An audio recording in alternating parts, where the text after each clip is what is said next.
Shalom saudara, jumpa lagi dengan saya Hendra Kusuma di program pembelajaran firman Tuhan dan sekaligus motivasi buat kehidupan kita semuanya. Saudara, kembali saya akan membahas dari beberapa hal, dan saudara, saat ini saya ingin bahas sebuah buku lagi. Ya, buku ini berjudul Emotitude. Menumbuhkan kecerdasan emosi Anda secara menakjubkan. Ya, buku ini ditulis oleh Mas Joshua Iwan Wahyudi. Ya, dia seorang motivator dan juga seorang pelayan Tuhan di salah satu gereja di Jakarta.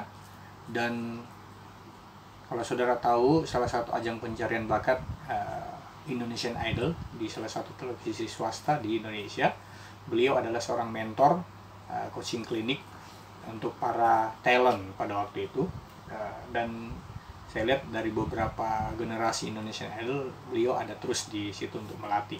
Nah, saudara, di buku ini banyak sekali membahas sisi-sisi pentingnya EQ dalam diri manusia, dan sudah pasti tentu perlu dalam diri kita untuk memiliki EQ yang baik. Nah, karena ternyata menurut penelitian bahwa EQ itu sangat signifikan untuk membantu diri kita, hidup kita, lebih daripada IQ.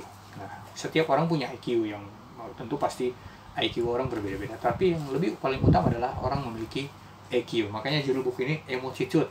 Saudara bisa dapatkan buku ini juga mungkin kalau tidak salah di toko-toko buku Gramedia, bisa ada juga di situ. Nah, ditulis oleh Joshua Iwan Wahyudi. Kebetulan beliau sudah sering beberapa kali datang ke komunitas kami untuk mengajar dan juga sama-sama berbagi kebenaran firman Tuhan.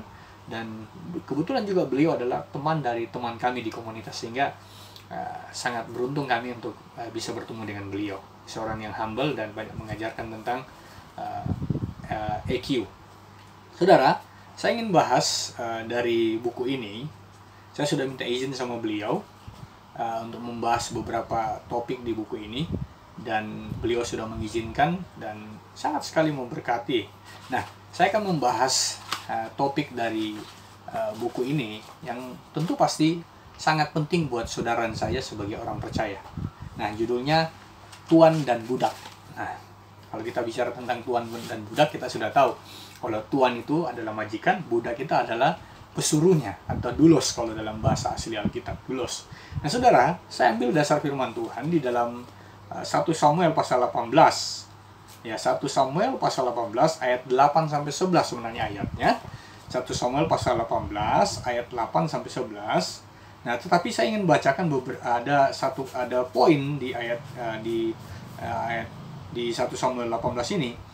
Nah, jadi pembahasan kita 1 Samuel pasal 18 ayat 8 sampai 11. Nah, dikatakan dalam firman Tuhan, lalu bangkitlah amarah Saul dengan sangat, dan perkataan itu menyebalkan hatinya, sebab pikirnya kepada Daud diperhitungkan mereka berlaksa-laksa, tetapi kepadaku diperhitungkannya beribu-ribu. Akhirnya jabatan raja itu pun jatuh kepadanya. Sejak hari itu, maka Saul selalu mendengki Daud. Nah, kita tahu kisahnya, saudara.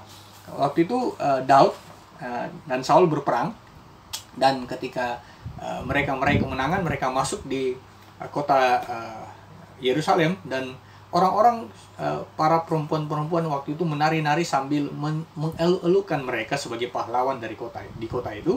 Dikatakan bahwa Saul membunuh beribu-ribu, tetapi Daud membunuh berlaksa-laksa. Nah, ini menarik. Di ayat ini menuliskan bahwa Saul sangat dengki mulai hari itu Saul menjadi dengki dengan Daud. Saudara, suatu hari Saul berangkat berperang bersama Daud. Tentu kita tahu kisahnya. Dalam peperangan itu Daud menewaskan lebih banyak musuh. Sehingga ketika mereka pulang, saudara, rakyat memuji-muji Daud. Saul menjadi panas hati dan iri. Yang menjadi masalah adalah Saul memelihara. Nah, itu yang jadi masalah, saudara. Saul itu memelihara emosi yang tidak baik terhadap Daud setiap hari. Saul tidak pernah mengungkapkan dan menyelesaikan masalahnya dengan Daud. Jika kita membaca cerita antara Saul dengan Daud di dalam kitab 1 Samuel ini, saudara, kebencian Saul membuatnya ingin membunuh Daud dengan cara apapun.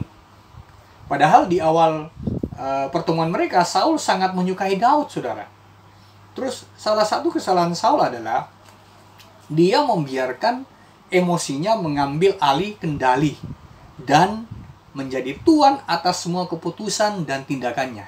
Jadi kesalahan dari Saul adalah dia biarkan emosinya itu mengambil alih kendali dalam hidupnya dan menjadi tuan atas semua keputusan dan tindakan-tindakannya sebagai seorang raja. Ya, saudara, emosi adalah kekuatan tersembunyi yang dianugerahkan Tuhan. Jadi saudara harus tahu bahwa emosi adalah kekuatan tersembunyi yang dianugerahkan oleh Tuhan. Banyak penemuan dan hasil karya besar dibuat dengan dorongan kekuatan emosi. Nah, tetapi ketika kita membiarkan emosi mengambil alih dan menjadi tuan, maka sudah tentu bahaya itu menanti, saudara. Kasus yang sama juga terjadi dalam peristiwa Kain dan Habel di dalam kitab Kejadian, saudara.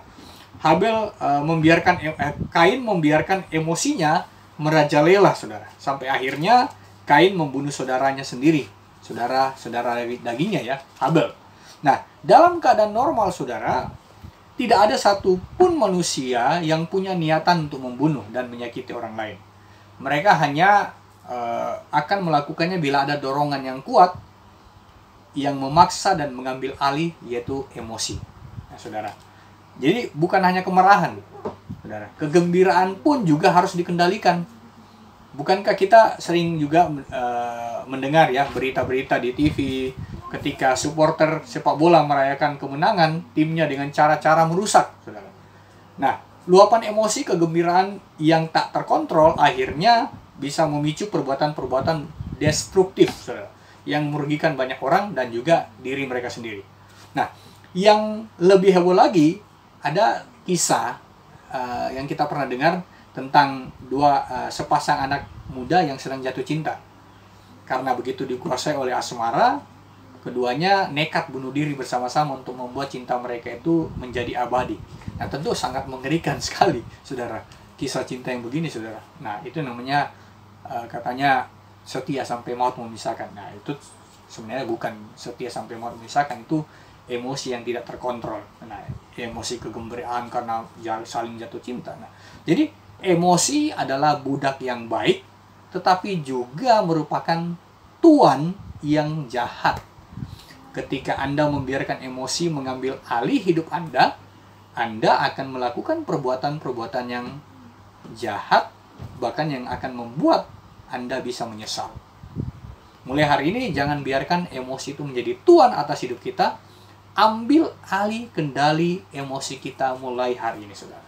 Sebab orang yang cerdas emosinya adalah orang yang mampu mengendalikan emosinya secara sadar. Yosua Iwan Wahyudi berkata, emosi bisa menjadi tuan atau budak tergantung dari apakah kita memiliki kemampuan sebagai tuan atau budak. Tentu dimulai dari kita. Kalau kita bisa memanage dengan baik, tentu emosi itu akan menjadi budak. Tetapi kalau kita tidak bisa memanage dengan baik, maka emosi itu akan menjadi tuan dan kita yang menjadi budak.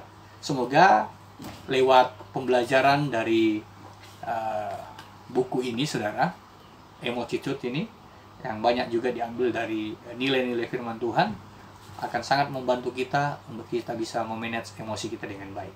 Jadi orang-orang yang cerdas secara emosi akan sangat menentukan masa depan kita juga. Semoga saudara diberkati lewat tayangan video ini. Dan kalau saudara diberkati lewat tayangan video ini, saudara bisa klik like, dan saudara bisa komen, dan saudara bisa komentar, saudara. Dan saudara jangan lupa subscribe dan nyalakan loncengnya, supaya saudara bisa tetap mendapatkan notifikasi dari setiap pembelajaran-pembelajaran dan motivasi buat kehidupan kita semuanya. Terima kasih Mas Iwan Wahyudi, sangat memberkati bukunya. Dan nanti kita akan bahas berikutnya, topik berikutnya di dalam buku ini, sehingga semakin banyak kita dicerahkan lewat hal-hal yang diajarkan lewat pembelajaran dari buku Emotitude ini. Tuhan memberkati itu semuanya, dan semoga saudara dan saya tetap mengalami dan merasakan penyertaan Tuhan setiap hari dalam hidup kita. God bless you.